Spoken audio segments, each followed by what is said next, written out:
Welcome to the Michigan Man Podcast on Wolverine Sports Radio, a member of the V Sporto Network, and in partnership with SB Nation's Maize and Brew, for Wolverine fans from coast to coast. Go Blue and welcome to another show. I'm your host, Mike Fitzpatrick.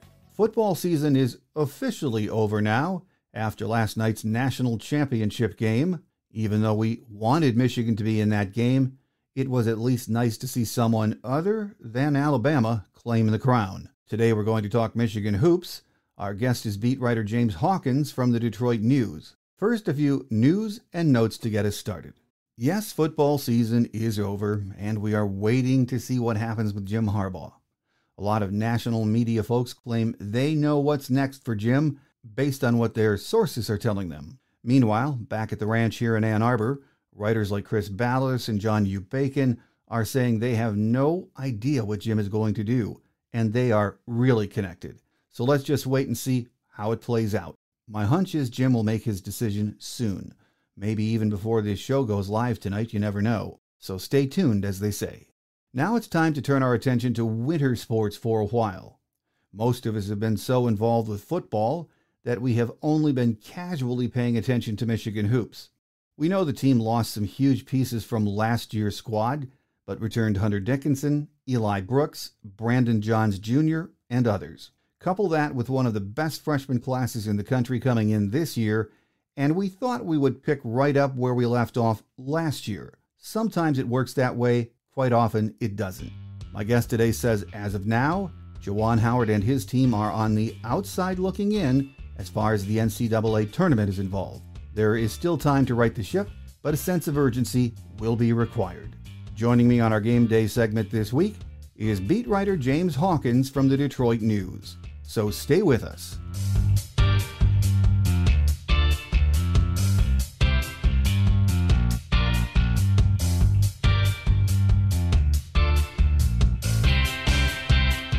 Here with us on our game day segment this week is James Hawkins from the Detroit News, Michigan basketball beat writer. James, Happy New Year, and it's great to have you back talking Michigan hoops. Yes, Happy New Year to you too, and it's good to be back. Well, as you and I were talking about, the Michigan game was canceled on Saturday.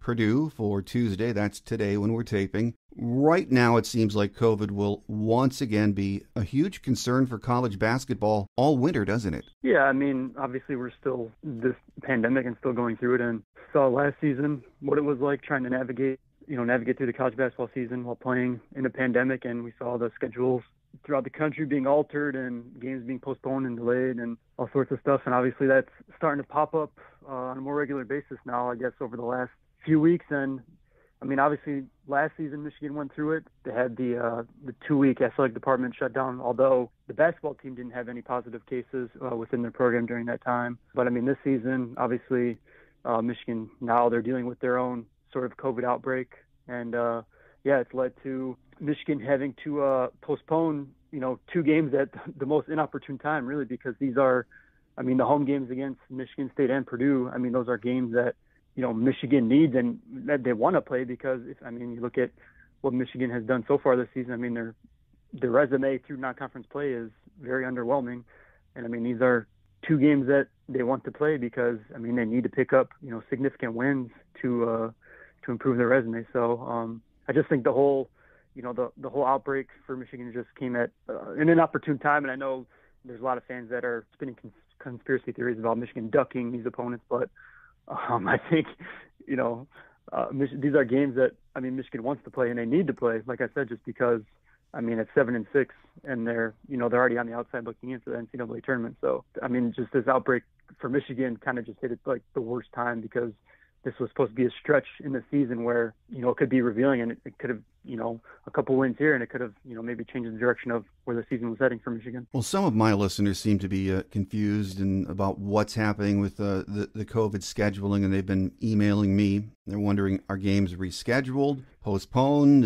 or if Michigan, in the end, is going to have to possibly forfeit these 2 games. Do you know how that's going to work? I don't think they'll forfeit, because I think how the Big Ten, with their forfeiture policy, I think when they get when teams submit that they have they're below the minimum of 7 available scholarship players, the Big Ten, they would declare it a forfeit right then. So it's if a team is below the roster minimum of 7 scholarship players, the game will be postponed and it'll either be rescheduled. But if it's unable to be rescheduled, then it would just eventually be declared a no contest.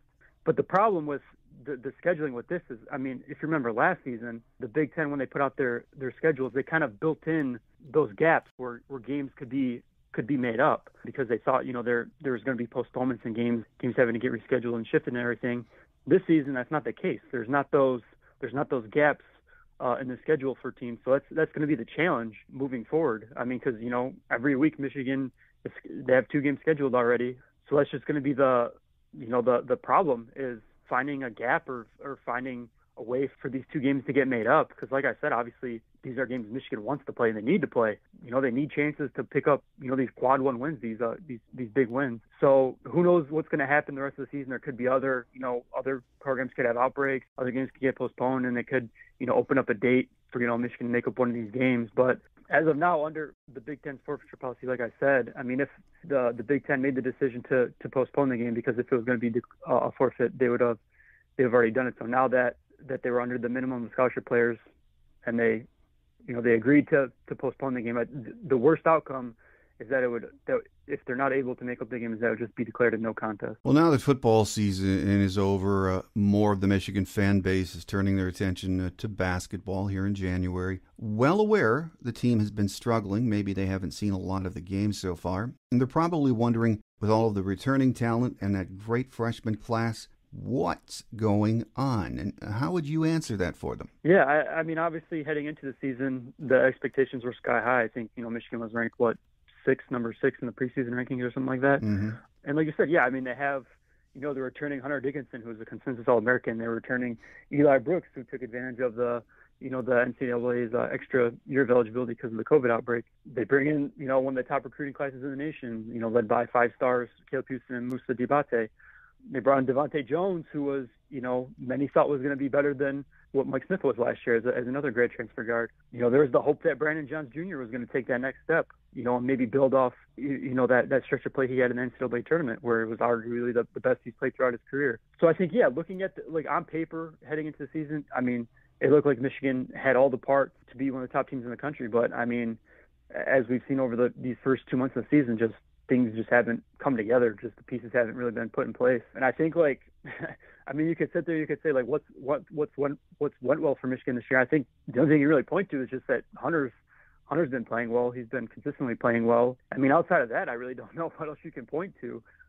Like I pointed to, I mean, Brandon Johns Jr. really hasn't taken that next step that many had hoped. The 2 5-stars, like Caleb and Musa, they've had flashes at times, but I feel like, Caleb came in as, with a reputation for being a sharpshooter, but he's been going through some rough stretches shooting the ball. I mean, Eli, I think, Eli was good last year on last year's team. Eli's good as a 4th or 5th scoring option, but now it's he's relied upon to be more of a go-to scorer, their top scoring guard, which, is something that I don't really know if he's, built for, or, I don't know if that's the best situation for him, so to speak. And then obviously with Devontae Jones, it seems like just the transition for him, making the jump up to Big Ten plays, maybe taking longer than, like Mike Smith. It took Mike Smith last season, and, he hasn't really played up to, what he's capable of, or played up to the expectations many had for him throughout, the first month of the season. And then, I mean, it's right when it seems like he's starting to turn a corner. He plays well, against, Minnesota, Southern Utah, and UCF. He has that 3-game stretch, and then, you look at the last game, at Rutgers, and he, doesn't score in 31 minutes, which is not ideal. I mean, obviously they need his scoring if they're going to win. Like I said, I mean, on paper, this team has all the talent and all the pieces that you think you need in a team to win the Big Ten. But as we've seen over the first, 2 months of the season, things just haven't come together. The team just hasn't gelled. And I think, just players haven't played up to the expectations that I think, many had hoped and expected of them, heading into the year. Well, the good thing is it's early January, and as we all know, and we've just talked about, Juwan has problems on and off the court. COVID, the problem off the court. Consistency, the problem on the court. And, it seems like when you bring a great class in or a new class to a team and then mesh them with the returning starters, it either clicks right away or it takes time for the team to mesh, and it looks like it's going to be the latter this year, isn't it? Michigan lost, like they've lost a lot of pieces from last year's team. And I mean, the thing that Juwan Howard had the luxury of, like, his first two seasons, is he had a lot of veterans on those teams. He had a lot of experienced players. And this year, I mean, half their roster is new faces, and it's a lot of younger people, a lot of younger players, and they'll have to get adjusted to to new roles, new situations, new teammates, a new system. So obviously that's going to take time. And yeah, like I said, I just feel like it's taken longer for just everything to gel and all these pieces to fall into place. And like I said too, like with Caleb and Musa, it's like when you get 5 stars. I mean, I think the expectation for fans is like when you see these rankings and you see like how highly rated these players are, you just feel like they're going to come in and right away they're just going to make these huge impacts. And I mean, I feel like if you just look across college basketball, I mean that's not always the case. I mean, not every 5-star comes in and just is dropping 15 points a game and is leading their team in scoring every single game. I mean, in an ideal world, I guess that would happen, but that's just not the case, and that's not the reality of what happens in college basketball. So yeah, I mean, for Juwan, like this has been a new challenge for him because, like I said, while there's a lot of experience in the starting lineup, I mean, obviously you have guys who've played a lot in Eli and Devontae. I mean, he has a lot of youth, and like the freshmen from last season who are sophomores now. I mean, they're also playing in different roles, and they're playing more than they did last year. So, like I said, it's just been a whole different challenge for Juwan to navigate. He doesn't have the luxury of having a lot of veteran players like he did his first 2 years. And now he has a younger team that he has to kind of figure out how to put everything together, figure out the best rotations, just the best units, the best groups, what buttons to push with these guys to get them to play at their best. So it's definitely been a whole new challenge for Juwan this season. Oh, absolutely. And with the perimeter game, that's been inconsistent. I know Juwan said this week he wants guys to keep shooting. They have to build their confidence. He sees them hit these shots in practice. I mean, 34% from three-point land this year. That's respectable. But it seems like, James, when I've been able to see them play a lot of the time, when they go cold from the perimeter, it doesn't seem like, hey, it's one or two guys having off nights. It's as if the entire team goes ice cold, doesn't it? Yeah, it's one of those things that just seems to snowball. Like when the shots are going in, it just seems like the rim grows for everybody. And I mean, you can see what happened in the last two games. That's happened for the opponent. I mean, Rutgers entered that game. They were not a very good 3-point shooting team. I mean, they were, I think, one of the they ranked towards the bottom in the Big Ten and made threes per game. And I think they were averaging like 5.5 made threes per game.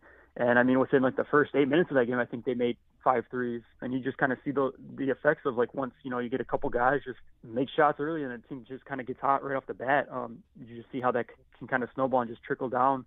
That confidence just kind of exudes, and guys just kind of feed off that. And we saw that in the game at UCF too, where was it Green and Mahan or whatever? Those guys just were unconscious and just shooting lights out from deep. But yeah, for Michigan, I feel like the 3-point shooting was like the biggest question for this team heading into the season, because obviously when you lose Franz Wagner, Isaiah Liver, Shawnee Brown, Mike Smith, you lost a ton of 3-point shooting production. I mean, heading into this year, you needed guys to fill those shoes, and obviously the one guy you had coming back who was a reliable 3-point threat was Eli Brooks.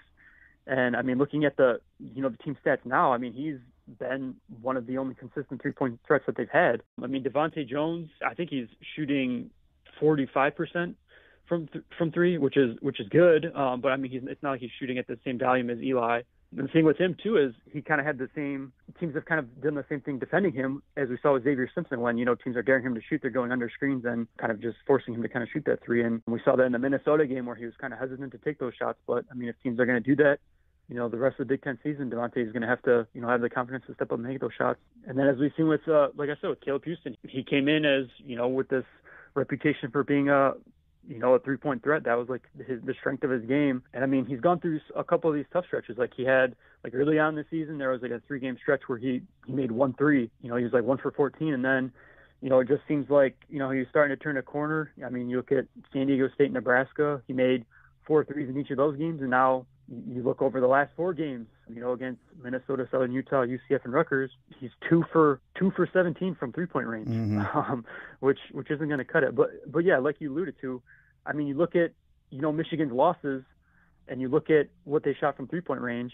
it just seems like in these games that Michigan is losing, they're letting their outside shooting and their 3-point shooting really determine the results of the game, whether they win or lose. And I think the only game you can say that they didn't allow that happen was the UCF game, which is where I think they made 10 threes. But I mean, you look at 4 of their worst 3-point shooting games, I think they shot 20% or worse. I mean, those were all losses. So obviously it's a troubling trend, allowing your 3-point shooting to determine whether you win or lose. But yeah, I agree with what you said. It just seems like in these games, when they go cold, it just seems like no matter who is shooting the threes, just no one can buy a bucket. Well, we've had such strong play at point guard for, so long now. I think we're spoiled as Michigan fans. It's just been one outstanding point guard after another. And, I think fans expect that next man up kind of mentality the next year. Transfer Devontae Jones so far has struggled somewhat, but, when you watch this team play, sure, he could step up his game, but he's new, and the rotation as a whole is struggling. So I think maybe we're putting too much on Devontae Jones, aren't they? Yeah, I mean, it's a different situation, too. Like I said, fans, I think they have the expectation. Like I said, you saw what Mike Smith was able to do when he came in. It just seemed like when he stepped in, it was just like a seamless transition. But then again, I mean, just look at the talent that he had around him. I mean, he didn't come in and have to, he wasn't expected to score. I mean, he could step up. Obviously, he could score, 15 points a game or something like that. But I mean, his whole thing was he just had to come in and facilitate. I mean, you have Franz Wagner, Isaiah Livers, and Hunter Dickinson. They were, carrying the scoring on most nights. So it's not like, there was a lot on Mike Smith's shoulders offensively to go out and produce like every night in and night out at a high level. But with this Michigan team, I feel like there's more of an expectation for Devontae to kind of score. Like they need his scoring with this year's team. He doesn't really have, they don't really have that type of scoring around him. Like those players that can really, carry the team. I mean, you have Hunter who's carrying the scoring on most nights and kind of doing what he's doing. But I mean, when the 3-point shots aren't going in and teams are just clogging the paint on Hunter and giving him little room to operate, you need the guards, you need the perimeter guys to knock down shots to give him more room to operate, more room to breathe down there. So yeah, I think it's just for Devontae, it was just a different situation that he's stepping into. And like I said, I just feel like it's taken him longer to kind of make that jump and make that transition, because it just seems like at times he's struggled with just like with the speed and the physical play of guys. It seems like he's just struggled to maybe penetrate the paint at times and get by guys. Other times it seems like he's not really trying to hunt his shot. It seems like he's trying to facilitate more. Just like I said, I think the thing with Devontae is that you just kind of see what the past point guards have done, and you see like how well Mike Smith did last year and kind of what he did for the team. And I feel like, when you get another grad transfer guard, the immediate thought is like, oh, he's gonna make the same type of impact, and he's gonna have this, maybe people have a higher expectation for him because there's a lot of preseason talk about that, him being an even better, point guard than Mike Smith being, the Sun Belt player of the year. But yeah, I just feel like, and I mean, Devontae would admit to this too. He just hasn't really played up to the level that he's capable of, and it's just taken him more time to kind of get comfortable and just kind of find his footing playing in the Big Ten and playing with this team. Well, as I said at the top of our interview, a lot of Michigan fans are really just starting to focus on basketball after football season ended. And like many, I thought our highly ranked freshman class would have more of an impact. And I know that's not fair. As you mentioned, not every 4- and 5-star kid just drops onto the court and starts playing at an elite level. I mean, Caleb Houston we thought would be shooting better, and Moussa Diabate, he's having trouble with the transition. But you know what? From high school to Big Ten, whether you're a 3, 4, 5-star, it just takes time, doesn't it? Yeah, I mean, that's what Juwan is he's kind of preached patience throughout this entire year. I mean, even, after these losses, I mean, he's still confident in what this team is able to do this season. And we know with John Beilein's teams, they always got better throughout the season. And I guess that's just the hope that Michigan has this year. And yeah, and like I said, I mean, just with these young guys, you have guys that are, they're used to, being the top guy, the leading scorer on their team, and it's adjustment for these guys when they come in, and that's not entirely the case. Like I said, it's just the pieces and everything just hasn't come together. And for a guy like Caleb, like who knows when he's had rough shooting stretches like this. I mean, he might not have had these in a long time, and now it's like he runs into these these stretches where he's in a shooting slump and he's just not able to knock down, open shots. And, who knows, maybe it's his confidence is waning, and, maybe it's, the first time in a long time he's going through something like this. So there's that whole mental side. And then, with Musa, I mean, he's like an athletic freak, and the thing that's interesting with him though is like he just most of his offense and everything he does is just like he just gets offensive rebounds and scores. It's like plays aren't really being drawn up for him at all. He's just going out there and just kind of doing what he does, just bringing energy and effort on both ends of the floor. But yeah, like I said, I mean, this is just a younger team, and it's just going to take time. And the disappointing part for, I guess, a lot of fans is just that things haven't come together sooner than they had hoped. Well, one of the things that sort of gets me crazy is watching the defense this year. You're not going to be hot every night on offense. You're not going to have it clicking, but on defense, a lot of times you can keep yourself in the game if you're playing tough D. And I know it drives Juwan crazy. So even when the offense comes around, this team has to get to a point where they're playing physical, tougher defense for 40 minutes, don't they? Yeah, I think the two key words you hit there were physical and toughness, because that's been a thing that Eli Brooks in a couple of these past losses, those are things that he has harped on. I mean, after the Minnesota loss, he came right out and said that they need to be more physical on defense, that they need to hit the opponent. And the problem with the defense in the last few games is that they're just letting teams get too comfortable. I mean, just look at Rutgers and UCF. I mean, you let teams kind of just start making easy shots. They get hot, and then just things just start to snowball, and it's hard to stop. And then you see too, like once teams start knocking down some open shots, then the room gets bigger, and they start knocking down some of these circus shots or these tough contested, step back threes or whatever. Yeah, I mean, the defense has like the offense. I mean, it's kind of been underwhelming at times. There's been, miscommunications. There's been breakdowns. There's been defensive mistakes. I mean, you name it. They've struggled. And I mean, entering the season, I mean, several Michigan guys thought that they could be one of the best defensive teams in the country. I think even in KenPom, they were, before the season, they were ranked, number one in adjusted defensive efficiency. They were, thought to be one of the top defensive teams in the country, and it just hasn't come to fruition. I just feel like the biggest thing is that they're just letting these teams kind of, like I said, they're just not being physical enough with them. They're just letting them get into a rhythm, and they're just letting them play free. I mean, once teams kind of get in that groove, it's kind of hard to get them out of it. The last two games, Rutgers UCF, I think the big thing has been the perimeter defense. I mean, teams weren't really shooting lights out against Michigan, the first 11 games of the season, but the last two games, that's been a glaring weakness for Michigan. So I don't have the answers, I guess, as to what it's going to take for, this team to buckle down on the defensive end. But yeah, like I said, it's just kind of been a disappointment just because, like I said, several players thought that this team, had the pieces and the potential to be one of the best defensive teams in the country, but it just hasn't shown at all so far through these first 2 months of the season. Last week, Juwan said he sees his team on the brink of a major turnaround, and you wonder if that's coach speak. He really has to say that, but you watch them every night. Do you get that kind of feeling that they're just that close? I'm not sure. I mean, obviously, Juwan he's going to stay positive. I mean, that's the one thing you have to do. I mean, he's just trying to, build confidence in him. I mean, he's not going to sit there and start, pointing fingers at his guys when things aren't going good. The problem I feel like with Michigan this season is just like it seems like every time they take a step forward, the next game they take a step back.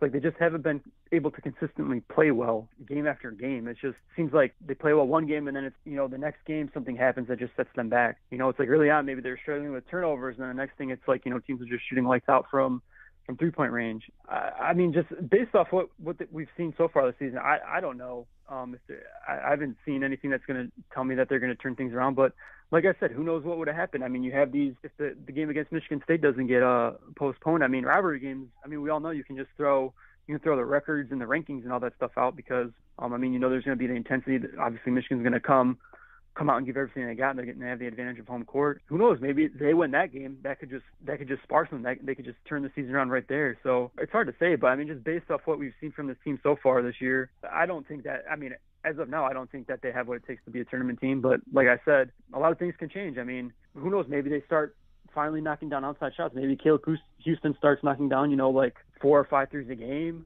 consistently, and then that starts opening things up for Hunter. I mean, it just takes one win to turn things around for this team. But just based off what we've seen from this team so far, it just seems like there's a lot of troubling trends and troubling issues with this team. And I think one of the biggest things is just the lack of 3-point shooting. I mean, they've had a couple of games where they shot well from 3, but that seems more of a mirage than it did like that they were starting to turn things around. So, But yeah, just based off what I've seen from this team so far this season, I think I don't think at this point in the season that they're going to be a tournament team. But like I said, it just takes one game, maybe one of these games against a top 10 opponent or a ranked team that, can maybe just spark things and turn things around. Oh, absolutely. Final question for you, James, before we let you get away.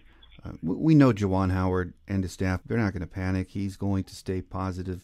He's just that kind of a coach. But do you think maybe it's, at this point in the season, January, the way things have gone so far, time for a sense of urgency if this team wants to reach some of their goals? Oh, for sure. I mean, definitely time is running out. I mean, you're running out of time to turn your season around. I mean, like I said, Juwan, he keeps expressing confidence and he keeps, saying that, he trusts that the team will get better. But I mean, at a certain point, the team has to show it. I mean, you're a game above 500, at 7-6, and you don't even have a single quad 1 win on your resume. I think they only have one quad 2 win. They're, I think, overall 1-6 in quad 1 and quad 2 games, which isn't going to get it done.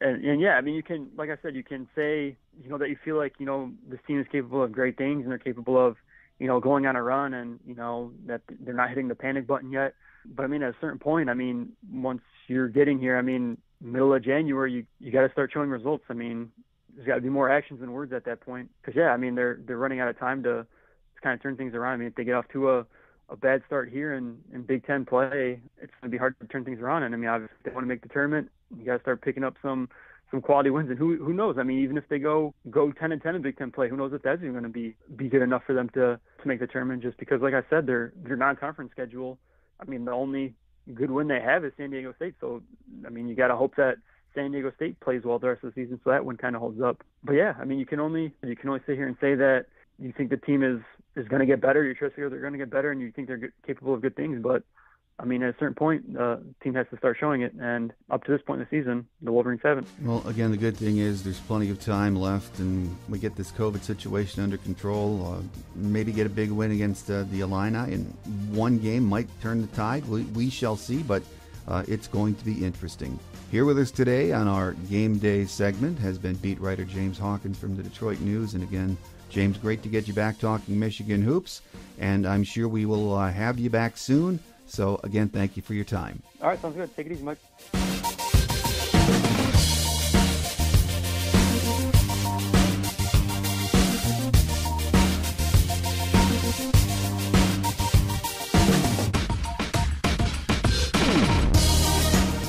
On Quick Hits today, once again, no news on the Jim Harbaugh situation.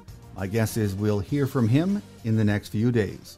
In other news on the Michigan athletic scene, the number 11 ranked University of Michigan women's basketball team, 13-2 overall, 4-1 in the Big Ten, hits the road for the first of 2 straight games away from Chrysler this week, heading to Penn State for a Thursday evening contest at 8 p.m. The game will be broadcast live on the Big Ten Network. The game will feature 2 of the top 4 scorers in the Big Ten, in Naz Hillman at 20 points per game, and Penn State's McKenna Marissa, 21.7 per game. They are 2 of the 4 players in the Big Ten averaging at least 20 points per game. Michigan will do battle on Sunday at number 8 Maryland. Tip time is 5 p.m. If Juwan Howard's team gets clearance, they will resume action on Friday night against the Fighting Illini down in Champaign-Urbana. Tip time is 9 p.m. Let's hope they can play, because if they cannot, their schedule is going to be brutal in February and March. Hockey will be home at Yost this weekend, coming off a big sweep of number 10 UMass last weekend. Penn State will be in town for Friday and Saturday night games. Michigan is 7-5 in Big Ten play, 16-6-1 overall. It's nice to think warm thoughts right now, especially with the frigid weather we are experiencing in southeast Michigan. Michigan softball practice is getting underway, and they open the season down in Florida 1 month from now, believe it or not. On February 11th, they begin play in the USF tourney with games against Kansas City, Illinois State, Florida, and host USF. It's just around the corner. Baseball will begin practice next week in preparation for opening the season on February 18th in the College Baseball Showdown. That will take place in Arlington, Texas. They will face Texas Tech, Kansas State, Oklahoma, UT Arlington, and Florida International. Games will be played starting on February 18th, and the tourney will conclude on February 21st. In a final note, congratulations to Michigan great Mark Messner for being named to the Football Hall of Fame. Mark was a great defensive lineman for us from 1985 to 1988. The Detroit CC grad started 49 games in his Michigan career. He was a two-time first-team All-American in 1987 and 1988. He is also one of only 3 players in Big Ten history to be named first-team All-Big Ten in 4 seasons. So congratulations, Mark. We hope to get him on the show this winter and talk about his great career and, of course, get his thoughts on this past season. That will do it for now, though. I'm your host, Mike Fitzpatrick. Have a great Wolverine week, everyone. Until we meet again, take care, and as always, go Blue. Thanks for joining us today on The Michigan Man, here on Wolverine Sports Radio, a member of the V Sporto Network, and in partnership with SB Nation's Maize and Brew. Our listener lines are open 24/7 for your calls at 313-263-4842. That's 313-263-4842. Or email us at themichiganmanpodcast@yahoo.com. That's themichiganmanpodcast@yahoo.com. The Michigan Man Podcast is produced at the studios of Robin Lynn Productions, Allen Park, Michigan, and is not affiliated with the University of Michigan. Go Blue!